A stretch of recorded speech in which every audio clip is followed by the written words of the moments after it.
5 in a row for Red Bull, a Verstappen Grand Slam, Mercedes fight back, Zak Brown not feeling too good.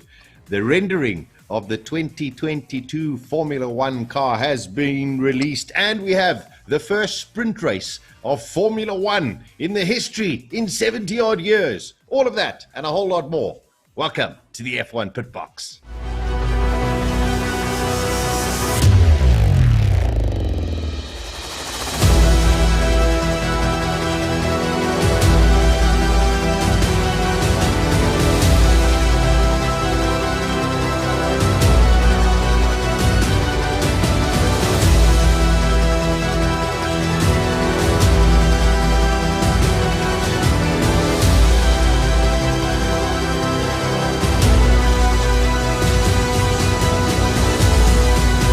This is the F1 PitBox with Sasha Martinengo and Gary Formato. It's a very good evening. Welcome to the show. A 2-week break since our last Grand Prix. We had Wimbledon and, well, no, it didn't come home. It went to Rome. England need a big victory this weekend. Can Hamilton do it? Can Mercedes fight back? How's it going, Gary? I'm sorry that you're not sitting next to me. You could enjoy a glass of vino with me, but I'm sure you're very comfortable over there. I am indeed, and pretty warm as well. So I'm also sorry I'm not there, though. Gary, a huge weekend for Mercedes, and a fight back for Lewis Hamilton. Do they have the resources? Are they ready for this? Did they anticipate this unbelievable run from Red Bull? I don't think they anticipated, as you quite rightly said, this unbelievable run, 5 in a row. I mean, that's a hell of a number. And it, I think, really put them on the back foot. I think the fact that you didn't see Lewis Hamilton, taking the race to Max Verstappen at the previous Grand Prix, I think is testament to that. And I think they certainly tried maybe a little too hard and used too much of what they had. So, we've always assumed that Mercedes-Benz have had something in the proverbial bag to pull out or turn up or whatever it may be when they weren't on the pace. But I think they're trying as hard as they can possibly try. I think a big thing for me was looking at Lando Norris, looking at the speed of the car as well. And it's got a Mercedes engine in the back of that McLaren, and you've got to believe that they are running the cars with a little more downforce or whatever it may be in order to make the tires work better and so forth. And I don't think that the chassis is working as well as they have been able to get it to work in previous years. I think that is a superb analysis of exactly where Mercedes-Benz are right now. We are live. Listen, lots of people already saying hello. How's it, Johan? We got Zach, Gary, Martinez, Annie Kulma, all saying hello. Zach saying cheers. There we go. Nice. Okay, great to have you along with us. We've got a lot to get through. We'll look back at the Austrian Grand Prix. We'll look very in-depth at the sprint races. But just a couple of hours ago, the Formula One 2022 car was revealed. Now, this is quite unprecedented because most people release their cars when we go into the first day of testing. And there it is, Gary. Look at that. Isn't that just beautiful? No, we're only joking. We're only joking. That isn't it. But I do have something, Gary. They do the vote for the driver of the day, the British commentators on Sky, and that is the feed that we get here in South Africa. I think that everyone should vote for the Italian football team as the driver of the day. I mean, just to create a little bit of fun with these guys, because they were speaking so much about it in Austria. I don't believe they're going to have much to say about it this weekend. No, certainly not. But what a tournament! Listen, I love the cap, by the way. I didn't mention that, but I'm enjoying it. Yeah. Lovely. Okay, listen, let's look at some of the pictures of this car. We're not going to go into complete detail about it because if you want to, on the F1.com, there is a full synopsis and explains the car. But it is quite a bit shorter than this year's car. And there is never a stupid question in asking something about Formula One. But Gary, one of the things that has come out, and I've been asked this by a few people on various social media platforms, saying, are all of the cars going to look like this? That is not the nature of Formula One. This is just a mock-up of what they anticipate the cars will look like next year. Oh, have we lost Gary? No, I'm here. I'm here. Oh, you couldn't hear me there. Sorry, yeah, I couldn't hear you for a second. Sorry about that. Oh, sorry. Okay. Gary, the one question I've been asked on a couple of social media platforms has been, are all of the cars going to look like this? And of course they aren't. We don't even know if any of them are actually going to look like this mock-up done by the FIA. Yeah, sure. This is the concept, basically the 2022 concept that's going to be is presenting itself. Look, I think certainly going in the right direction with it. The car, I think at this point in time looks great. And as you quite rightly said, each team's going to interpret the rules as they usually do, and we'll have different looking cars. Look, Formula One cars in this day and age do look pretty similar. You've got to be honest with that. I mean, it's just one of those things. It's not like days gone by when people arrive with any revolutionary sort of concept and what have you. The guys sort of fine tune the set of rules they have, quite well, and you land up with cars that do look pretty similar. But yes, that I think, by the time we see the cars roll out next year, we'll see something slightly different. I'm looking quite forward to it, I must say. Remember, these guys have had a lot of time to spend on these cars, with the year being delayed after COVID-19 and so forth. So correct. A lot of time's been spent. So I'm quite excited to see what everybody's going to be able to do. And as with any big rule change, I think from a performance point of view, there are teams that get it right. There are teams that don't get it right. So it's going to be interesting to see, which of those teams is going to get it right in this new age of the budget cap scenario we have. Yeah, listen, they do look sleek. I must say it looks very, very clean. It looks stunning. Rakesh says short and narrow. Hopefully they'll be louder, though. Rakesh, I must just tell you, I don't think we are getting the true sound of the cars through the television. I was at the Hungarian Grand Prix in 2014, the first year that they used the hybrid engine technology. And believe you me, I remember phoning Gary from Hungary going, no, this is not Formula One. This just doesn't sound right. And I think over the years, yes, these cars are sounding a lot better. They're not going to sound louder, or maybe they will sound a little bit louder next year. But we do know that there is going to be a huge drive come 2025, most probably a little bit more electrification into Formula One, but we will not use the internal combustion engine, which I think is very, very important. But I think they are moving very much away, Gary, from fossil fuels. Yeah, look, I think it is the way of the world. We know it, and I think it's going to be fascinating to see what sort of concept that they come up with around that as well. But it's really, whether you like it or not, I think what it's doing is it's surely once again highlighting the importance of Formula One in terms of where the road car market is going. I mean, it is a hub of just innovation, second to none, and I think that's going to be very exciting to watch and see how that pans out. Johan brings up a good question. What is the purpose of the guards on the wheels? Is it similar to what they had in 2009? I remember some of the mechanics complained about cutting their hands. Johan, I think we have to wait for the interpretations of each of the teams, how they're going to use this kind of guard. It seems very much that it's an airflow area to go into the brake ducts and into these bigger wheels as well. So it's all going to come down to interpretation. There was something else here. Roland says aerodynamics are brilliant. Yeah. Okay. Yeah. The sprint race, we're going to talk about that in a short while from now as well. Monaco 2022 will be great due to reduce of the car size.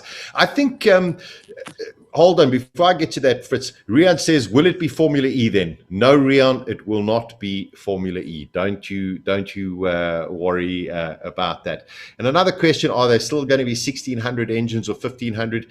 Until 2025, Gary, we still have this technology, 1,600 internal combustion engine with the MG UK for the kinetic energy. And I mean, next year, everyone should be on par, Gary, in terms of power. They should be, but just getting back to one of the questions there with regards to the sound, I think, from what I believe is they're going to run with another 3,000 RPM perhaps and finding ways to do that, which will make the car sound a lot better in any event. So, I think definitely changes all in the right direction. And look, and that's, I can't just once again say enough about how sort of the technology that's going to be involved here in Formula 1. Yes, Formula E is great and great for battery technology and what have you and all the stuff that they're working on. But I think this is where we're really going to see leaps and bounds take place with regards to the technology in Formula 1. So I'm actually quite excited about it. I've been avid or should I say very sort of staunch in my viewpoint about cars sounding great, which a lot of people are. And we all love the V12, the V10 era. No two ways about it. The V8 era was fantastic as well. But I think, with what's coming, it is damn exciting with regards to... We're definitely loud. I was quite impressed. Thank you, Clive. I'm glad that you've mentioned that. As I said, I don't think we do get the true understanding of how loud they are when we watch it on the TV.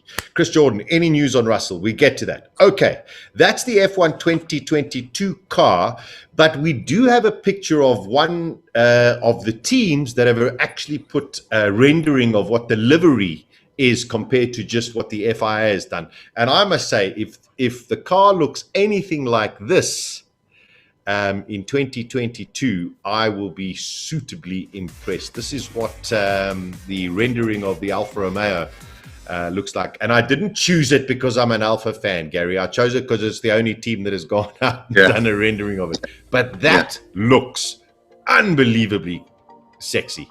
It really looks good. Looks stunning. So, and I think also in keeping with the where the world is going, there's a massive gaming community and people have designed some amazing things in the game. Yes, it's only a game and so forth, but it is kind of where I think they look pretty.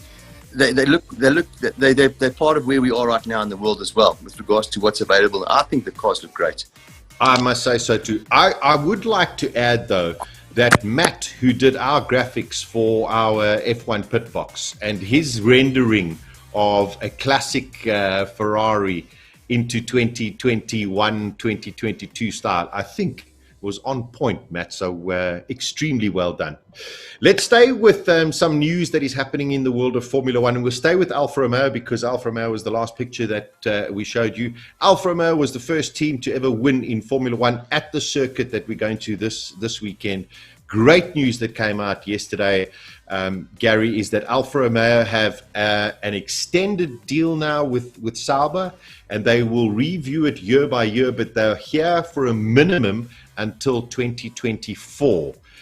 This, I think, is very, very important for Sauber, number one, to get that kind of funding, and I think massive for Alfa Romeo. Yeah, huge.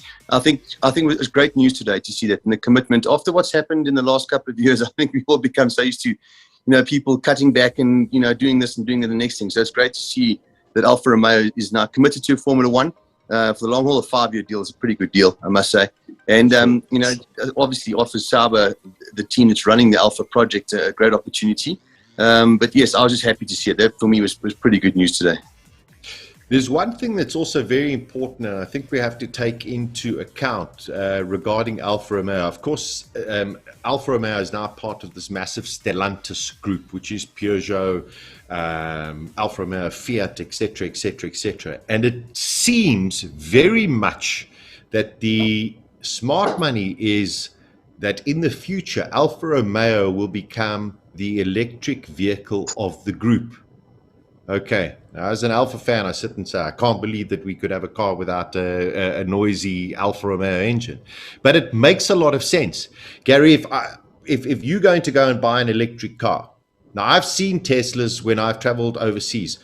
Well done to them for marketing or whatever. They're not pretty cars. If you're going to buy an electric car, and electric cars are going to be reliable and have no kind of issues, you'd most probably want to drive one that's pretty good looking. Alfa Romeo might fit this bill perfectly. Yeah, it may well be. I think the big thing is, I think from a style and design point of view, you can't fault an Alfa Romeo. I think it's just what technology they put into those cars. But I mean, from a brand point of view, it makes a lot of sense. Yes, and we all know that the performance getting out of electric cars these days is something phenomenal as well. So you're not going to lose any performance from it. But absolutely, I think something that we can, again, I mean, the whole electric thing is grown on me, Sasha. I've got to be honest with you. I mean, as I said, I was one of those crazy. Why would anybody want to drive an electric car? But having driven a couple now, it's actually not a bad thing for everyday use. And I think that's really what an Alfa Romeo is about a high performance everyday car kind of thing, Yeah, I couldn't agree with you more. Now, the great news is, Fritz, I just want to let you know somebody's actually going to join us onto our chat. Apparently, Mark is available, which is quite amazing. So we had two guys lined up, Gary, for the show this evening. My good friend Giorgio Zorbas, who actually started the first ever online Formula One Supporters Association back in the 1990s. Just to let you know, people, before Google and all of those kind of things, at one stage had over 2 million subscribers on that channel. But unfortunately, he's hosting a wonderful dinner at Silverstone for the British Racing Drivers Club. So hopefully we'll get him on the show another time. While we wait to get Mark Woolley, who's at Silverstone, to come and join us. Other news that has come out, Gary, we'll talk about the driver market in a short while. Sad news, unfortunately, Zach Brown, the boss of McLaren, has been diagnosed with COVID, won't be there this weekend. So COVID very much still around. As much as the UK is opening up, unfortunately, you still can get sick, and you still have to be mindful of this pandemic.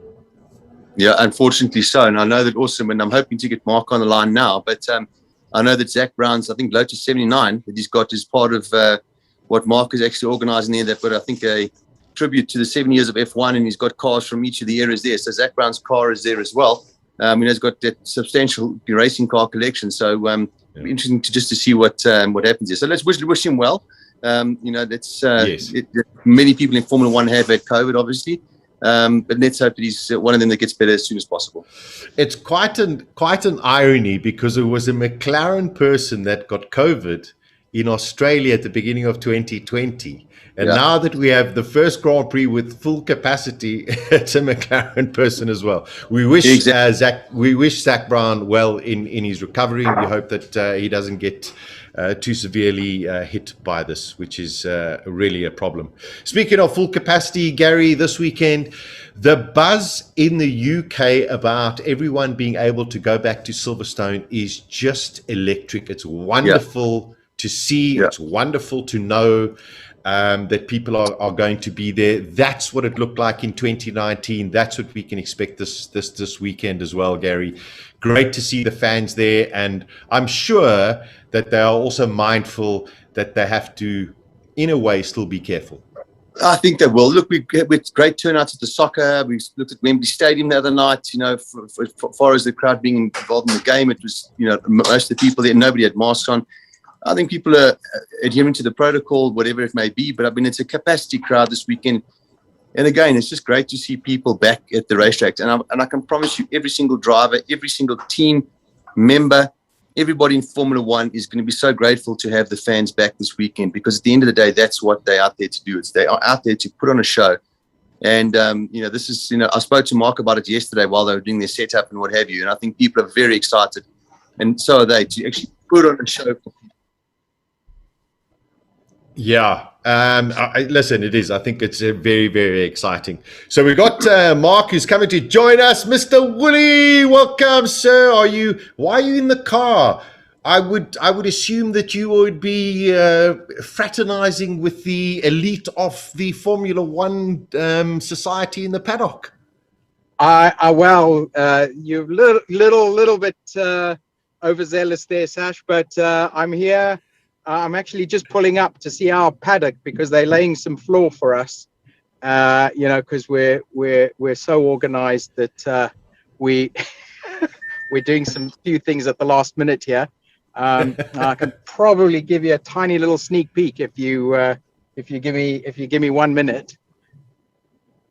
How are you? Listen, we are great, Mark. It's so good to see you. I know that with the opening up of the UK last week, you were involved with a classic car event, which was extraordinary. So it's so wonderful that things are opening up, and you're at Silverstone this weekend. So tell us exactly why you're there. Yeah, we are, Sash, and I mean, it's all. It kind of feels a little bit weird, because we've come out of this incredible 12 months, and or 18 months now, I suppose it is. And we've got 150,000 people at the Grand Prix this weekend, and it just feels a bit weird, if I'm honest with you. It's sort of kind of not 100% sure how to take that and how we should be reacting to it. But we'll give it a go. And we're at Silverstone. We've got Grand Prix cars. We've got people. We've got some noise, and it kind of feels a little bit like the olden days. The RA there. We've got a Lotus 16. They're all kind of asleep at the moment, but I'll give you a little. So Bernie's Brabhams, and we've got a Keke Rosberg's championship-winning Williams. We got Michael Schumacher's 1993 Benetton, the car that he won. He got his second ever Formula One win-in. And then I can't show you the next car, I'm afraid, because it's for sale and it's not allowed to be filmed. But then the second one, and then the last one in the lineup is Lewis Hamilton's 2007 McLaren. So we'll have all of those cars running 15-minute demos on Friday, Saturday, and Sunday, and we're going to bring Silverstone alive with the sights and sounds of Formula One over the last 70 years.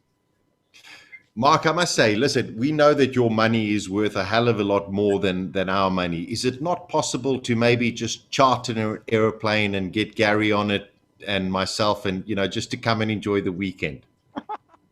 Honestly, guys, we'd love to have you here so much. And I know you guys are going through a lot of pain in South Africa at the moment. But, if we can give you a little bit of joy and just show you a couple of nice cars, and the weather seems like it's going to be great. And, we kind of, as I say, just for me, it feels a little bit like the olden days, where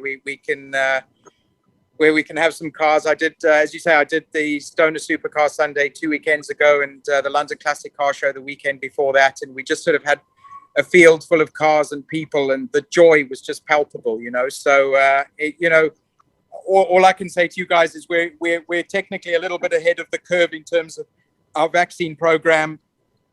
It definitely seems to have given us a little bit of flexibility. I think personally we're probably overdoing it a little bit, but it does also show us that kind of you get enough injections in people's arms, and actually you can go back to doing what we love doing, and so there is hope for us.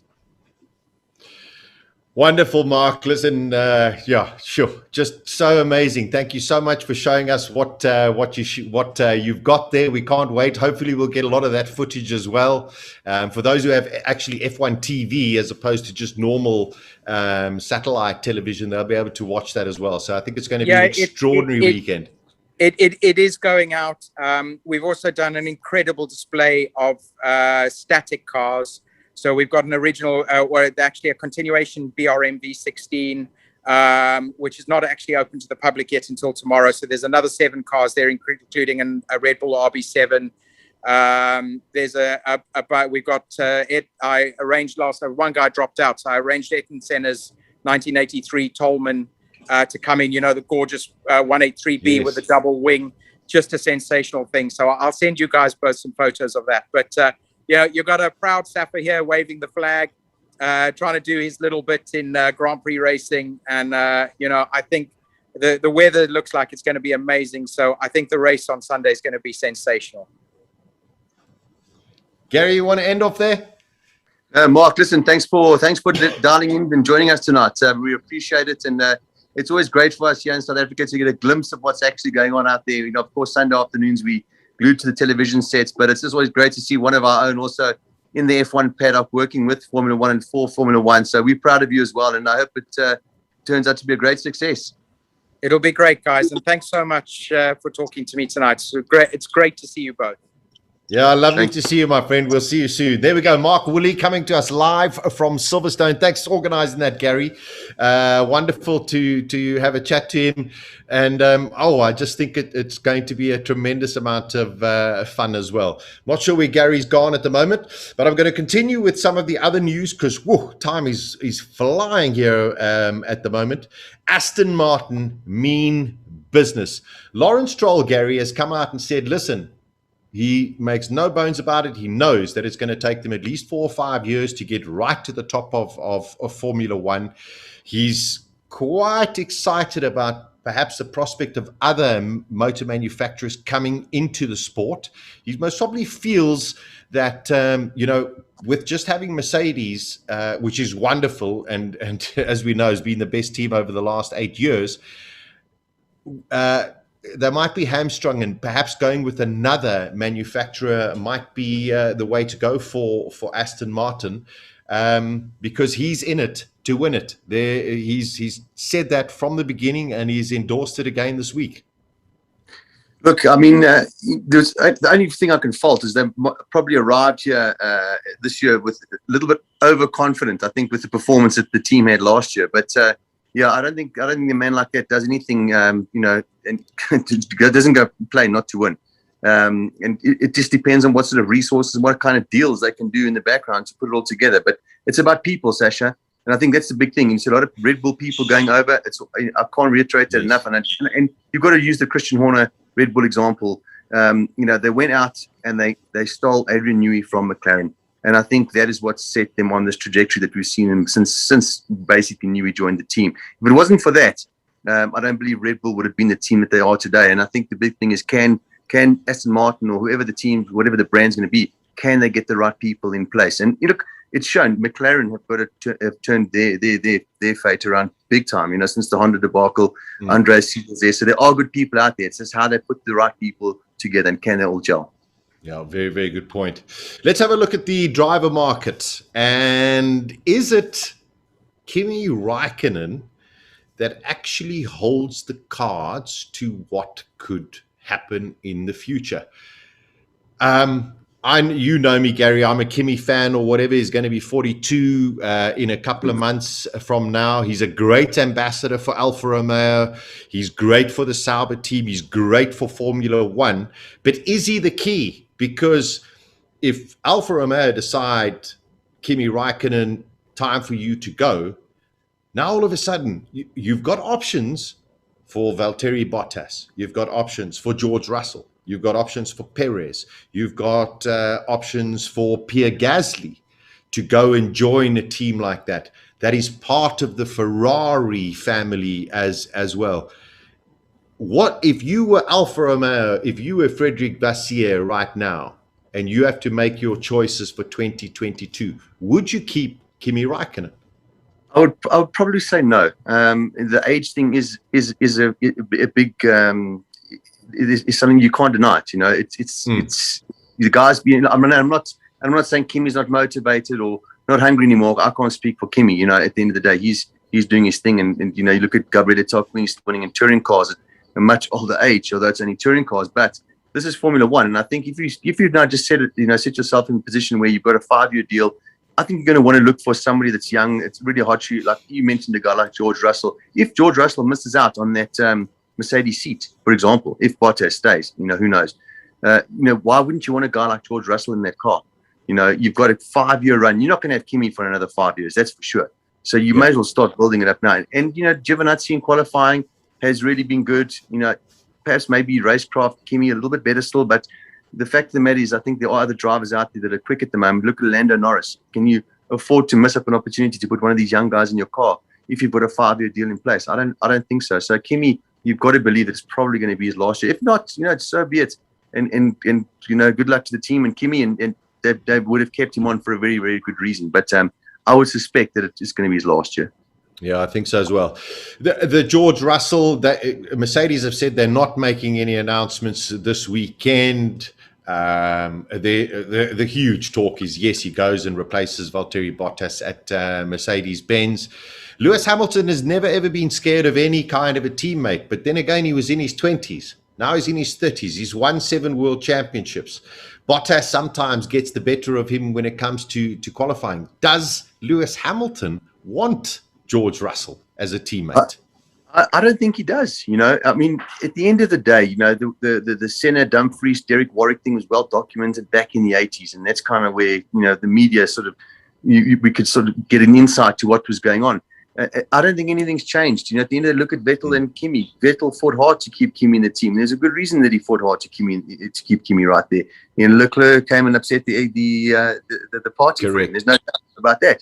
Does Hamilton want to take that chance? So, he signed his new deal. We don't know what's in that deal and what sort of selection, or if there is any possibility for Hamilton to direct the team in terms of who they choose as his teammate. We don't know that. But I would suspect that, yes, he does have some influence on it. And how confident is he?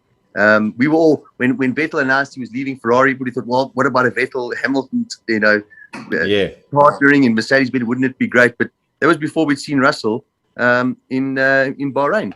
Correct. 100%. Okay, there we go. That's a little bit of the driver market. Pierre Gasly's name has come up a bit, Gary. Perhaps going back to Red Bull. What does this mean for someone like Sergio Perez? But, Gasly is performing so well. I mean, you've got to believe even Mercedes are looking at him. They have to be looking at him as certainly as an option. Gee whiz. It's such a difficult question again. If you Gasly, do you risk of going back to Max Verstappen land? And I think that's the big thing. I mean, for me, if I was Verstappen, not Verstappen, Gasly, I'd be looking at a team like Renault, a team even potentially like Alfa Romeo. Those are the teams I'd be looking at if I was Gasly. Now, here's another one that I want to throw in. Of course, we've got the same engines until 2025. We've got whole new rule changes for 2022. The one team that seems to be struggling the most in terms of not being able to get other data from other teams that they supply is Alpine, which is old Renault. Gary, surely they must be looking at either trying to get Haas away from Ferrari or Aston Martin or Williams to join them, just so that they can get more and more information, data, understanding for their future. They cannot be a one team going forward. No, I totally agree with you. And I think another reason for that is obviously the budget cap that we have in play as well. So, that, as you said, that data, for that reason, you've got to have people to share the data with. You can't now, as we all know, you can't go testing. You can't do whatever you need to go and do and spend whatever money it is you want to spend. So that data that you capture from sharing data is going to be all important. And I think we spoke about this quite a while back when the budget caps were first announced and what have you. I do think it does put them at a disadvantage, no doubt. Phew, I tell you, there's so much to go through. Now, coming up, we'll have a quick look back at what happened in Austria.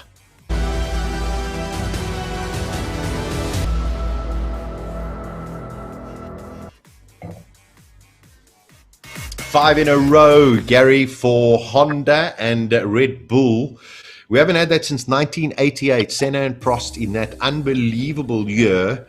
Yeah. At the beginning of the season, I would have said, yes, Max is going to win a couple of races. I wouldn't have thought that Perez would have won it, and I would never have bet 5 in a row for Red Bull. No, not at all. I mean, it's something unbelievable, and it's dominating, but I think the big thing is to understand where they've come from. They've caught Mercedes-Benz, and now they've actually managed to overtake Mercedes-Benz. And I think you cannot underestimate just what the amount of work that goes into that and just what they've actually achieved as a team, just from this time last year to right where they are now. I mean, it's absolutely amazing. And, I'd take my head up to the team, and everybody inside Red Bull as well. I think you've got a very motivated Adrian Newey again, and everybody else in the team. And I think they're just, as those wins are coming, I think it's just driving everybody on. And it's, it's like that, when you start winning, you start becoming quite difficult to beat because you start getting into that winning mindset. It's something that they haven't experienced for so many years.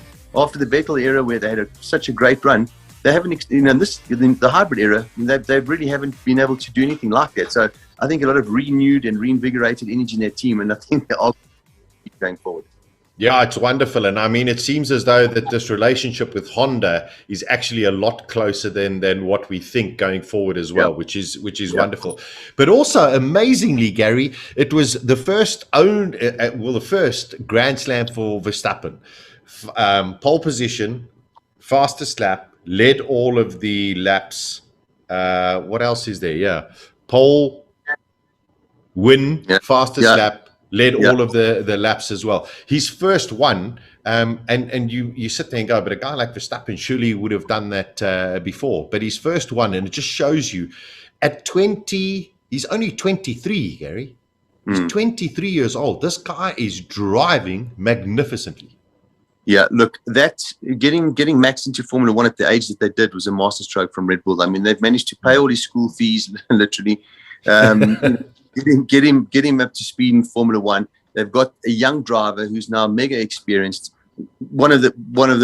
Definitely, in my mind anyway, one of the top two in the world right now. And it couldn't have been better for them. And again, we've sort of looked at their development program of late and thought, well, where's is it working out for them? Isn't it working out for them? You know what? They've just got to keep on going. They've got Max Verstappen. You can compare him. I would certainly compare him to a Schumacher, for example. There's no two ways about it. So it's doing its job. Maybe not recently, but it's done its job, and the value in that alone, in being able to get Max into the position he is right now, I think is just tremendous. Yeah, it is. It's outstanding. Stella says, "Go Max." Dylan says, "Go Red Bull." All right. Over the weekend in Austria, the momentum is definitely with Red Bull. Another outstanding performance from Lando Norris, Gary. Yes, Ricciardo was okay, but this guy is just outshining everybody else.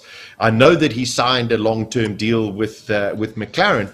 But what do you do, or what do you think if you Danny Ricciardo and if you Zach Brown? If all of it, where you are now, you must be concerned about the performance of Daniel Ricciardo. Well, Ricciardo's thinking, thank God I signed a 3-year deal for big money. And Zach Brown's thinking, geez, why am I paying this guy so much money? Because my youngster in the team is actually outperforming him. But, it did take Ricciardo a bit of time to get going in the Renault last year, or over the last 2 years. Once he got up to speed, he was there. But I don't think he's going to find it easy to beat Lando Norris. I mean, that's for sure. He would have been closer by now. And I mean, Norris is actually just, going from strength to strength.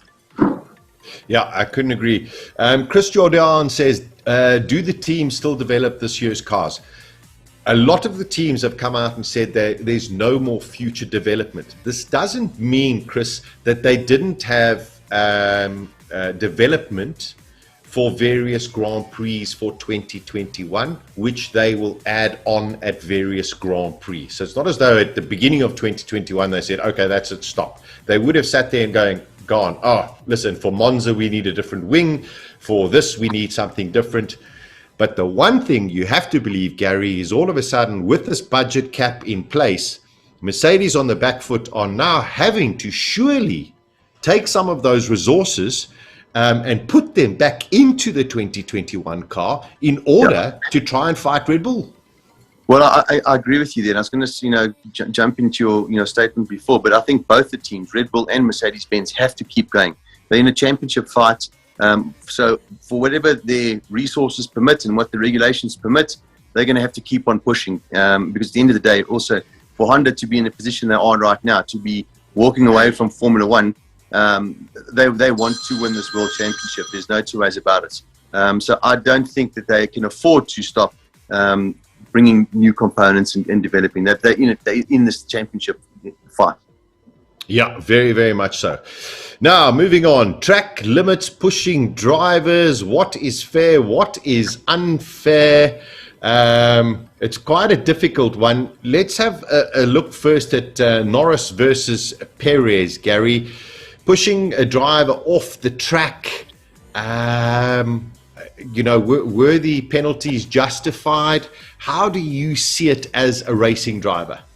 I see it that, the day that somebody drives around the outside of you is the day maybe you should stop racing, for people to be on the outside and the driver on the inside of the corner to be being penalized because they used a bit of the track. I don't know. It's really... it's a little bit too much for me. I mean, it takes away, you know, if it was grass on the outside and the driver couldn't have run wide, would that driver have been on the outside? Because he would have known, had he gone slightly too wide, he would have had half of it on the grass and he would have been, you know, he would have crashed the car. But because there's space, they put themselves in the position where they can be on the outside, and now you've got the driver on the inside being penalised for running the driver wide. I don't know. For me, anyway, I think it's not. It's a little bit of a. It's a bit of a nanny state now, you know. But let's see what happens. They've got to be consistent with it, unfortunately. But let's see where it goes. Okay, we had Norris and Perez. Then we had the Perez and Leclerc incident, which was basically similar to the Norris and Perez incident as well. However, Gary, there was an incident, and unfortunately, I don't have a photograph. There we go. You can see Perez pushing Leclerc wide, or Leclerc going wide, and of course, Perez then did get a penalty. Unfortunately, there isn't a picture, but if you watch the Grand Prix again, you would have seen amazingly Sebastian Vettel and Kimi Räikkönen going into that exact same corner, one of them on the outside, one of them on the inside, and actually getting through it. Yeah, well, this is it. Well, this is it. So you got to decide, you know, what your set of rules says. And you know, if it says in the rules that you've got to leave space on the outside, well, then you've got to leave space on the outside. It's just one of those things. With Formula One being what it is, and so for you to expect them to be able to have a little leeway and sort of race hard. But again, it's about if they've agreed and the drivers have agreed that that's how they're going to race, well, then you've got to be consistent and apply the rule to how whatever the agreement is. And that's the big thing. So from the outside, some of it looks, well, you know, hell, that guy shouldn't have really been there. But you know, if they've agreed to race like that, well, then they've got to race like that. Oh yeah. Now the crazy thing is, Gary. We know how precious points are in Formula One. Everyone wants to win, of course, but there are teams and drivers out there that know that, wow, that point is precious for the team and for yourself as an individual because you've achieved something very, very special. Watching the race with a couple of laps to go, and you've got George Russell in 10th place. And you've got Fernando Alonso hunting you down. I mean, what does George Russell have to do to score a point for Williams? I just sat there and went, I cannot believe that what is happening to this poor guy. Exactly. But I mean, nonetheless, still, I mean, he's hauled that thing up the field and just done such an outstanding job. And it's, you know, Russell's like everybody's underdog champion right now. You just want him to get that point. You want him to shine. And I think, you know, it's because you also wait and see, is he going to crack the nod with one of the bigger teams, you know, get this elusive winning seat. But yeah, I know, just to score a point for Williams, as you said, would have been unbelievable, I think, for the entire team. But you can't underestimate where they've come from as well in the space that they have. I mean, they've really turned things around. So listen, you know, didn't get it right this weekend. There's still a lot to go this year, a lot of Grand Prix to go. Maybe they get it right. And I'm sure that they will, or I'd like to believe that they will, should I say rather. And that point's going to be extremely valuable for them. Yeah, 100%. And you also got to sit there and say, you know, Nicholas Latifi is not doing a bad job in that car, considering who he's actually up against in terms of a teammate. So that Williams car has improved dramatically. And yeah, with many races to go, you got to believe that that point will come. More than likely, Latifi will get it, just as we saw a couple of years ago when Kubica got it. You remember? Anyway, final one, and I suppose it also did bring in the conversation about Kimi Räikkönen. If you were, you know, Frederic Vasseur, what would you do? The incident with Kimi and Sebastian Vettel was just peculiar. It was like Kimi didn't see him, or didn't care to see him, or didn't give any space, which is not a Kimi kind of thing. Kimi, I think, is one of the most respected drivers out there and cleanest racing drivers. But this was just bizarre. Yeah. And also they're good mates as well, we're led to believe. So, you know, quite a strange situation. And, you know, sort of one takes those things into consideration, I think, as well, when you're choosing your driver for the next 5 years. So, yeah, you know, crazy things happen in racing, but, you know, who knows? But a strange one, as you said. Yeah, very much so. Anyway, the result of the Austrian Grand Prix, it was a win for Max Verstappen. Valtteri Bottas up there in second. It was a great drive from Valtteri, Gary. Lando Norris, then Lewis Hamilton. The Ferraris were in there as well. Perez, Ricciardo getting a good result. Gasly and Alonso. You know, Gasly again just driving so magnificently and getting into the point. So.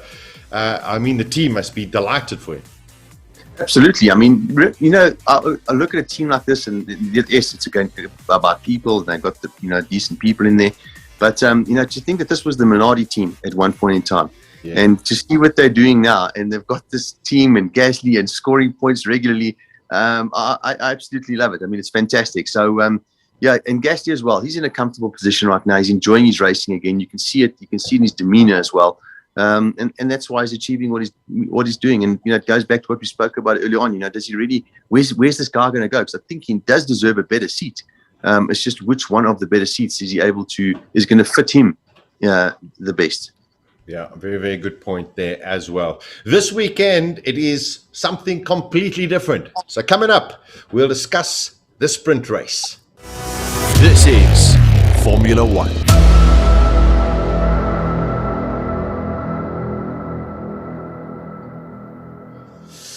I must tell you, Gary, I'm not entirely excited about the fact that we have to wait until, I think it's 3:30 tomorrow afternoon for first free practice. I don't know. It's peculiar. This weekend is the first of what they're calling the sprint race format. But let's just say this from the onset. Formula One has come out and said, if it doesn't work or they're not happy with it, they're prepared to scrap it. It's not something new, Gary. We've seen it over the years where they've changed qualifying formats. They've realized, that's not working. Let's try something else.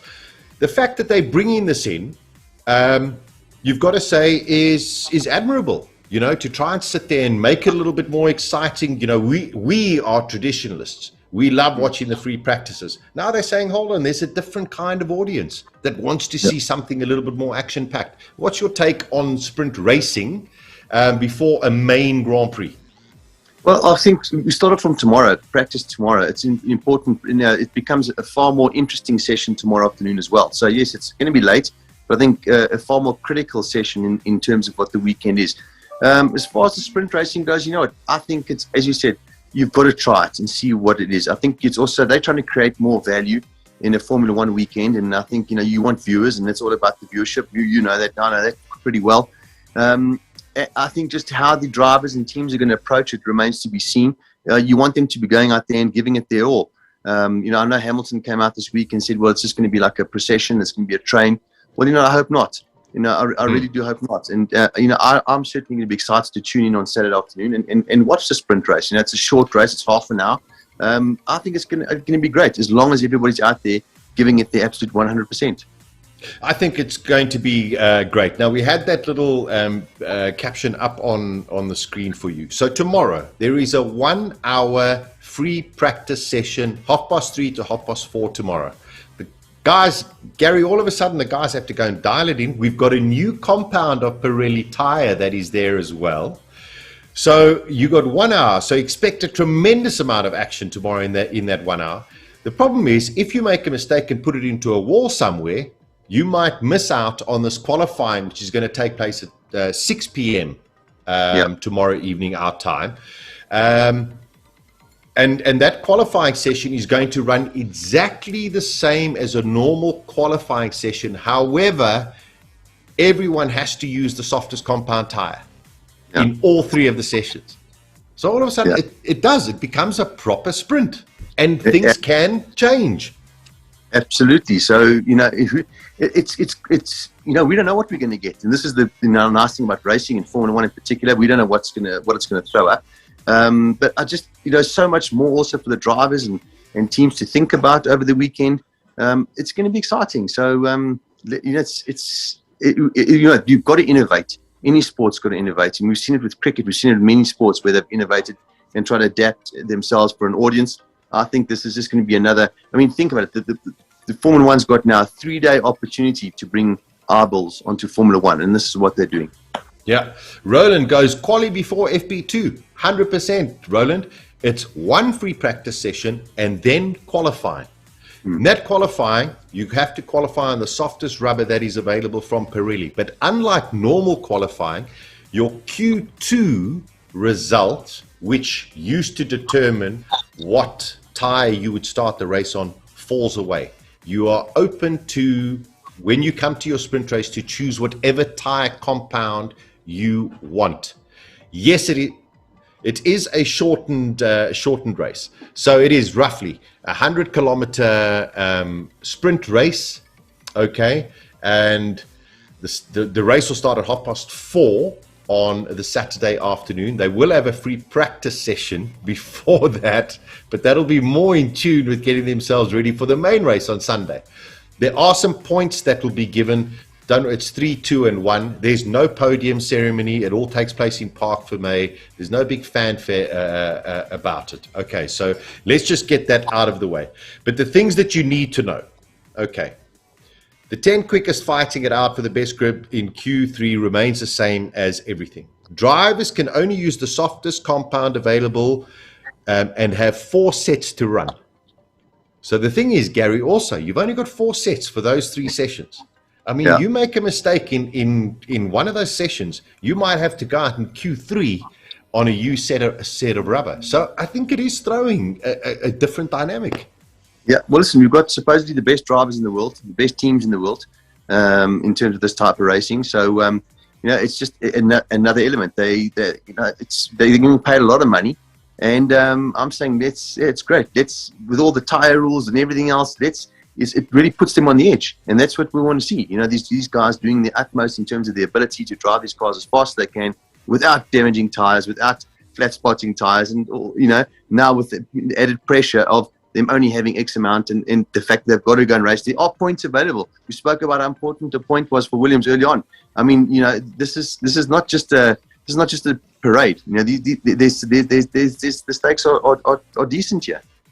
100%. So on a Friday for tomorrow, we're going to have one free practice session, then we're going to have a qualifying session. Okay, in that qualifying session, you've got to use the softest rubber. But on the race, the sprint race itself, on the Saturday, you can choose whichever tire you want. Before the sprint race, you will have a free practice 3 session. And that's where you will see everyone going on the medium and harder compound tire for longer runs to get themselves set up for the main race on Sunday. Because of the qualifying on the Friday, it means that whoever wins the sprint race, Gary, on the Saturday, and however they finish in that pecking order, that will determine the grid for Sunday's main race, and everyone has free choice of tire for the main race on Sunday. Does it make sense? Am I making sense? You're making sense, but I think we need to, we watch a weekend, we'll get it under our belts, and we'll understand actually seen it all pan out. But it is confusing, not confusing, but there's a lot to sort of digest. But the story is quite simple. Watch Formula One this weekend. By the end of the weekend, we'll know exactly how it all works and just how the teams have sort of worked within the parameters they've got to work. That's going to be the most fascinating thing, to see what the teams do and how they choose it and who gets it right and who, hopefully, doesn't get it too wrong. No, I think it's going to be fantastic. It's the first sprint race, Gary, and I can't wait for 3:30 tomorrow afternoon. Exactly. No, me too. And it's really, put a new spin on Friday afternoon, FP1. Yeah, 100%. Okay, let's look at this weekend's activities. Silverstone circuit, the big Merc comeback, Gary. They must be working furiously over the last 2 weeks to get into a position to challenge Red Bull. There's a very high-speed circuit. Red Bull have shown that they are quick anywhere, but Merc, we know, are also incredibly powerful. Yeah, they certainly are. And if any team can sort of fight back, it is Mercedes-Benz, no doubt about that. Lewis Hamilton also. We've seen him when the chips are down, he can deliver. So, I think you quite rightly said that they've certainly sat down and worked out, where they've gone wrong, where they've been going wrong, and try and bring it back to themselves this weekend. But, the championship fight is well and truly on, because Hamilton has to start performing now if he wants to start hauling in Max Verstappen. Max has got a decent lead in the championship. Yeah, he does. But with the way the point structure is, Gary, one DNF and one win for either of them, all of a sudden changes the dynamic. So the race is very, very much on. The circuit itself, Gary, Silverstone is just, it's an incredible place. There are lots of overtaking opportunities, but it's just going to be amazing to see these cars going around there at incredibly fast speeds. Yeah, it's unreal. It's a great track, as you said. Lots of history attached to Silverstone as well. And I think the fact that we've got all the crowds, which we've spoken about back this weekend, supporting a lot of very quick British drivers in the field as well this weekend. You can be rest assured those guys are going to get a lot of support out there. We know a lot of people. Hamilton has a massive fan base. It's just going to be. I mean, this is for us now Formula One. You know, this is what we want to see. You know, and as I said, I just think you're going to see a different spring in everybody's step this weekend. The stars are aligning once again, I feel. Oh, I like that. I like that. Okay. Listen, before we get into the weather, if you haven't joined our Formula One PitBox WhatsApp group, we got it there. You can join in. All you have to do is send a WhatsApp to that number. Tell me your name and we'll add you onto the group, and you get updated with everything that happens on the Formula One group as well. It's a lot of fun on there as well. Weather-wise, we heard from Mark Woolley a little bit earlier. It's beautiful sunshine in the UK. It looks that way this weekend, and very, very hot on Sunday. Gary, so, I mean, you know, Silverstone in the sun, just magic. It is magic. You know, every time I've been there, I've been lucky enough to have been and seen it in the sun. It is a fantastic place. It's you know, we speak about Monza, we speak about other places, but it's the same thing. You walk in there and there's something about it that's a very, very special place. It is very, very special. The points position, we touched on it a little bit earlier. There's 32 points at the moment, Gary, but it is one of those where a DNF for Max and a win for Lewis, all of a sudden that gap comes down to 0. Does Max now all of a sudden start consolidating? Or does he sit there and say, you know what, there's still a long way to go. I've got to push and I've got to win. I think Max goes out there and does what Max does best, and that's go for it. I think if he had to start playing any other game, and you know, talking about the console, I don't believe Max is a kind of Alain Prost sort of driver. You know, Max goes for it. He sends it, and that's what he's made to do. He keeps on doing the job that he's doing right now because it's working just fine. Oh, I love it. That's one of my favorite terms that I've come across over the last couple of years. Send it. Just send it. It's just fabulous. Listen, it's going to be amazing. Just to let you know, 3:30 tomorrow afternoon. That is when the first free practice will take place. 7 o'clock tomorrow evening. I'm just checking our times here in South Africa. If you're watching from abroad, it's going to be slightly different. 7 o'clock tomorrow night will be qualifying. On Saturday at 1 p.m. will be free practice 2. Then the sprint qualifying race is going to be at 5:30, and it should last roughly half an hour. I mean, that's what it is. The main race on Sunday is at 4 p.m. Just remember that, 4 p.m. South African time, all the way through until whenever it finishes. Gary, I'm super excited, not only for the fact of the way the championship is going and has unveiled itself, but for this new potential groundbreaking format in Formula One in 70 years. Well, what a busy weekend. I mean, if you think about it and just talking about it, you're thinking, well, this is now really, there's a lot to watch over the weekend. You know, you want to see what's going on. And I'm excited about that because it's going to make the entire weekend something different. You know, there's been occasions where you've said, okay, well, let's record it, or we'll catch the free practice later on, or whatever it may be. But right now, you want to go and see exactly what's going on because there's a lot happening over F1 weekend, and I think that's what they wanted to achieve. Yeah, it's going to be spectacular. Before we leave you with our obligatory Alfa Romeo picture of the day, I just want to say thank you to Gary's personal assistant behind there, Mick, for organizing everything. Thanks, Mick. We'll get you on TV one of these days as well. Gary, always great to see you, my friend. I look forward to chatting to you over the weekend during the course of this Grand Prix. I think it's going to be amazing. Likewise, I think it's going to be great. There we go. Here is our obligatory Alfa Romeo picture for the day. how we do miss some of those pictures of umbrellas. Yes, they are very, very special. There we go. Listen, from Fritz and Henk, our team, from my lighting director, my gorgeous wife, Monique, and from Gary's PA, Mick, as well as Gary and myself.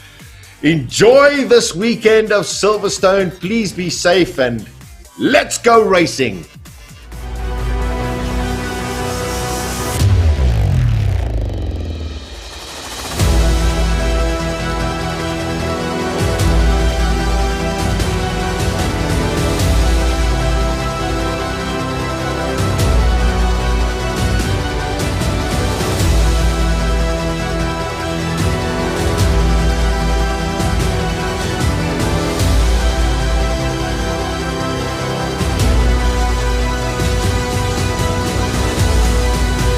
This is the F1 PitBox with Sasha Martinengo and Gary Formato.